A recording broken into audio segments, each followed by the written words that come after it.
The rumble of motorcycles echoed through the small, dusty town of Redridge as the sun dipped below the horizon, painting the sky in a mix of crimson and gold. Inside the dimly lit diner on the corner of Main Street, a young waitress named Lily moved quietly between tables, her smile polite but hollow, her eyes tired and distant. No one paid much attention to her, no one ever did. But that night, among the rowdy laughter and clinking glasses, one man noticed something others had ignored for too long.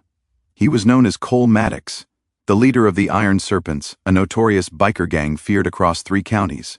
His leather jacket bore scars of time and battle, his eyes cold from years of rage and regret. He wasn't the kind of man people expected kindness from, yet when his gaze fell on Lily as she reached for his empty glass, something inside him paused. Beneath the sleeve of her uniform, a dark bruise peeked out, shaped like a handprint. It wasn't old, it was fresh, and in that single moment, the man who had built his life on toughness felt something he hadn't felt in years, compassion mixed with fury. Before we dive deeper into this powerful true-to-life story, take a moment to like, comment, share, and subscribe to Kind Heart Shub.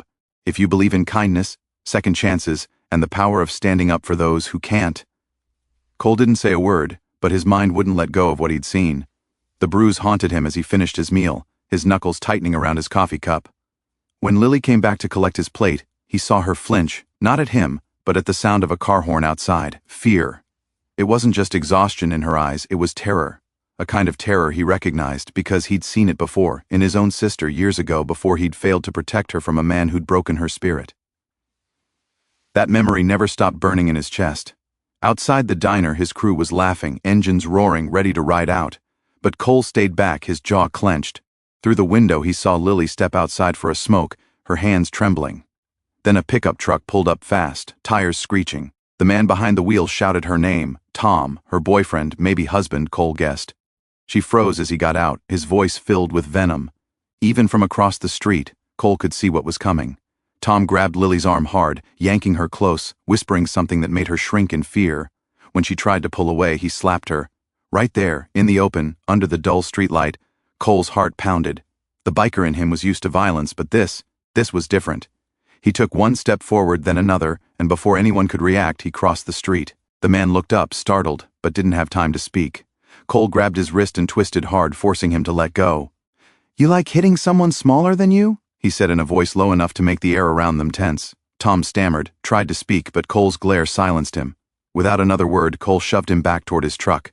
The man cursed, threatened, then sped away into the night. Lily was shaking. She muttered a soft, "Thank you." Eyes wet, but Cole didn't answer.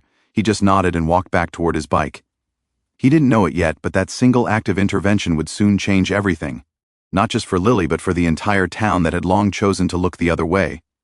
Over the next few days, the story spread quietly.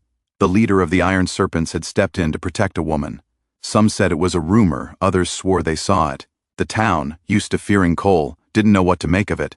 The diner owner, old Mr. Jacobs, called Cole the next morning, asking if he could stop by.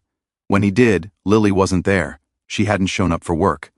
Her apartment door was locked, and no one had seen her since that night. Something inside Cole twisted. He didn't want to get involved. He wasn't a hero. But the image of that bruise in her trembling hands wouldn't leave him alone. So he did what he'd always done best. He started asking questions. His gang thought he was losing his edge, but Cole didn't care. He found out that Tom had a record. Arrests for bar fights, drunk driving, and worse. People in town whispered that Lily had tried to leave him once, but no one had helped her. Not our business, they'd said. But now it was Cole's business. 2 nights later, Cole found Tom's truck parked behind an abandoned warehouse on the edge of town. The place was silent except for the wind rustling through broken windows. Cole stepped inside, the smell of gasoline and fear heavy in the air. He heard it then, a muffled sob, faint but real. He followed the sound to a corner room, where Lily sat tied to a chair, her face bruised, eyes wide with disbelief when she saw him. Tom was pacing nearby, bottle in hand, muttering to himself about teaching her a lesson. Cole's rage ignited like wildfire. He didn't remember every detail, only flashes. The sound of his boots hitting the floor, the crash of glass, Tom's surprised shout. By the time it was over, Tom lay groaning on the floor, nursing a broken pride in a bruised jaw. Cole didn't kill him, though part of him wanted to. He just made sure Tom would never raise his hand to Lily again. Then, without a word, he cut Lily's ropes and carried her out of that dark, hopeless place. The town woke up the next morning to sirens. Tom had been arrested, and Lily was taken to the hospital. Word spread fast. The biker gang leader saved her. People who had always crossed the street to avoid Cole now spoke his name with something different in their tone, respect. But for Cole, it wasn't about glory, it was redemption. For days, he sat by Lily's bedside at the hospital, not saying much. Sometimes silence was more healing than words.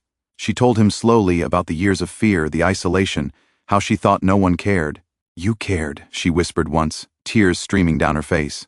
Cole didn't know how to answer. He just squeezed her hand and said, "Everyone deserves a second chance, even people like me."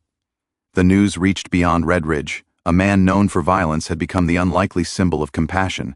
Donations came pouring into the diner to support Lily, and women across town began speaking out about their own stories. The local sheriff, once Cole's enemy, approached him one afternoon and said quietly, "You did something good here, Maddox. Maybe the town needed a reminder that even broken men can do something right." Cole returned to his garage that night and looked at the old photo of his sister, gone too soon. He whispered, "I did it this time, sis. I did what I should have done back then." That night, for the first time in years, he slept without nightmares. Lily recovered, stronger than anyone expected. She went back to the diner, not as the timid waitress everyone pitied, but as a survivor. She started a local charity to support women escaping abuse, and Cole, the feared biker, became her biggest supporter. Together they proved something the whole town had forgotten: kindness can come from the most unexpected hearts, and redemption can rise from the ashes of regret. Months later, when a local reporter asked Lily what she thought about the man who saved her, she smiled and said, "He didn't just save me, he reminded this town what it means to care." If this story touched your heart, please like, share, and subscribe to Kind Heart Shub. Let's spread more stories that prove kindness is stronger than fear, and compassion can change even the hardest hearts. Special request. Comment below. Do you believe people can truly change if given a second chance? Your words might inspire someone who needs hope today.